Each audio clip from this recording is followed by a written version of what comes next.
So today we're going to continue our journey in recreating all of the sandwich menu items that were on my grilled cheese food truck. We've done my 3 cheese grilled cheese. We've done the chicken parm grilled cheese. We've done the fried Brussels sprouts. We've done roasted tomato soup. And of course we've done the short rib, which is definitely a fan favorite. And if you don't know about my food truck or any of these recipes, I'm gonna leave links down below so you can go check those out.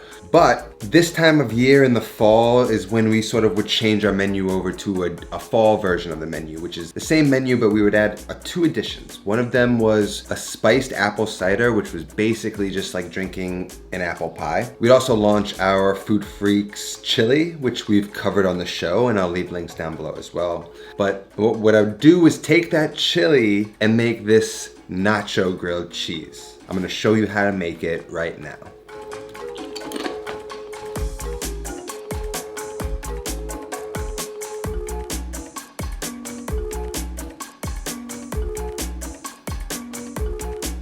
First thing I like to do is get my cast iron pan preheating on a low heat. So when I'm ready to use it, it's nice and hot and ready to go, and I can just bump up the heat. So I get that on first. We got our chili, we gotta warm up the chili. If we want it a little thicker, then we're just gonna reduce it out until we know we can kind of spoon it over the sandwich and it's gonna stay nice and contained. This is my wheat beer Mexican chili. It's got great spice and it's got sweetness, so it's a nice balance. It hits you sweet up front and then the heat kind of hits you from behind. And that's how I like my chili.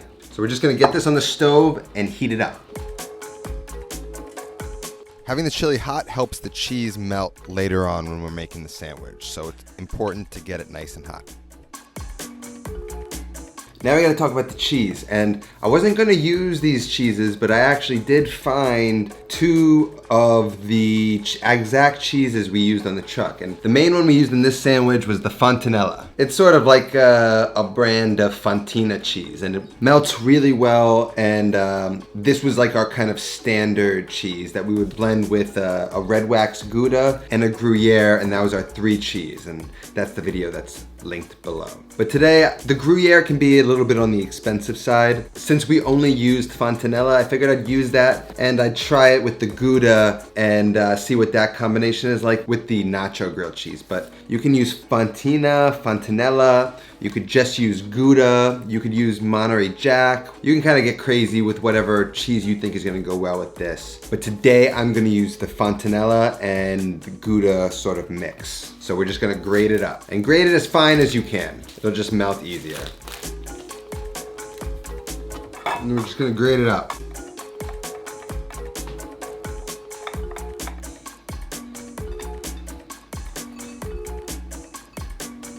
Then we have our nice cheese blend. If you wanna add Gruyere, you can. If you wanna use one or you wanna use both, go ahead, knock yourself out. You can be flexible with this. Then I have my favorite Italian bread from the farmer's market. It's from Rockland Bakery in New York. I believe they might deliver or ship, I'm not sure, but I mean, this is just some beautiful stuff. When I get it, it's still warm and fresh, and it's some of the best bread I've ever had. So now we've got our ingredients. We've got our chili nice and thick and warmed up. We're ready to assemble the sandwich now. Just like in the truck, everything is ready to go. I got my pickled jalapenos with our carrots. It's all good. I'll leave a link down to these as well. This is the sandwich we made on the food truck. Let's get it going. So now, like I said, we have our sheet tray, right? If we have any cheese that falls along the edges, we can kind of sprinkle that on top of the sandwich when it cooks. I'm just gonna put a nice layer on each side of the bread.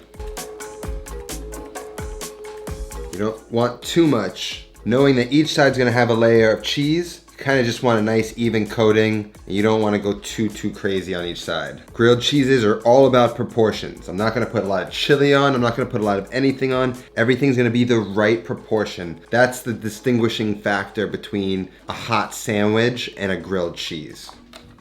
Nice thin layer. Now next we have our chili. It's hot because it's gonna help melt the cheese. You see the thickness of the chili and how it just kind of sits nicely in the sandwich? That's what you're looking for. Then you go with a nice layer of the pickled jalapenos, followed by torn up cilantro, Then some crispy tortillas, the same ones we used in my Mexican chili recipe, linked down below. Now this is the most important part. This was the art form. This was the hardest thing about making the sandwiches. And you kind of got to be confident with it. And there it is, now we're ready to cook.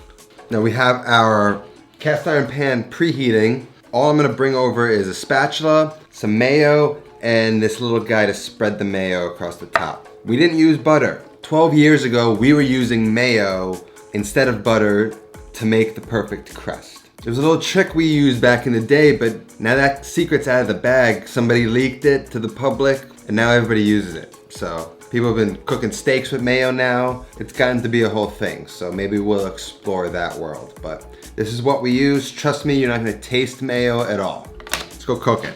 By now the pan should be nice and hot, so you can bump it up a bit, get it to a nice medium temperature, and just try to maintain it there. And this is gonna be the method we cooked every sandwich on our food truck back in the day. Get the sandwich into the pan, and we start with a dry toast on each side of the bread. Give it some pressure on top. If you have a sandwich weight or something like that, feel free to use it here. Once that first side is nicely toasted, using both hands and in one swift move, flip the sandwich. This will be the hardest flip. It will get easier as the cheese melts and starts to act more like glue. While the other side of the bread toasts, now is the time to spread the thinnest layer of mayo on each side. We don't use butter, we use mayo. This offset pastry spatula works really well for this. And using the edge of this spatula, you can kind of scrape off the excess. Once the other side is sufficiently toasted, flip and repeat the whole process.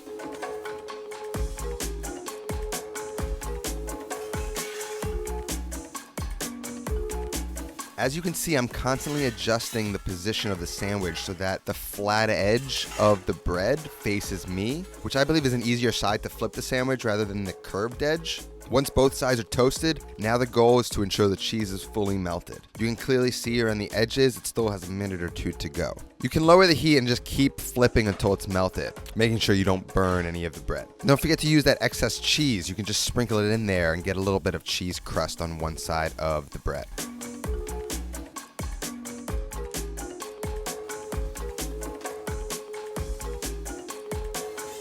Now take a peek to check the cheese is melted and your sandwich is ready to go.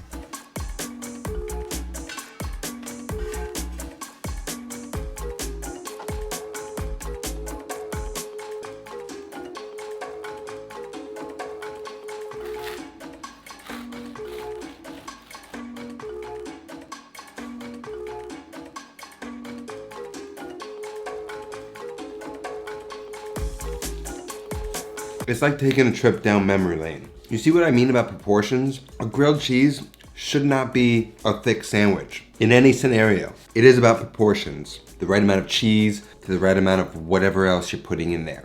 You want to taste everything. And of course you gotta have hot sauces. Whenever you got grilled cheese, you need hot sauce. So it's chili season. Make yourself some chili. Leftovers go to make the grilled cheese. Another sandwich down in food freak history.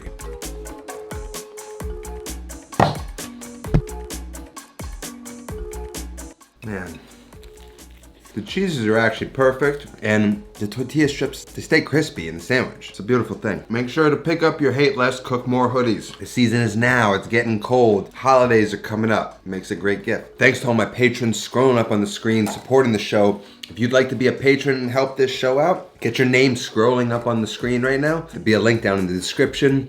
There's lots of links in the description for different recipes for this guy. Just go, make sure you go down there, check them all out. Give this video a like, make sure you're subscribed to the channel. Much love to you all. That's all that I have today. I'll see you next time. Until then, take care of yourself and go feed yourself.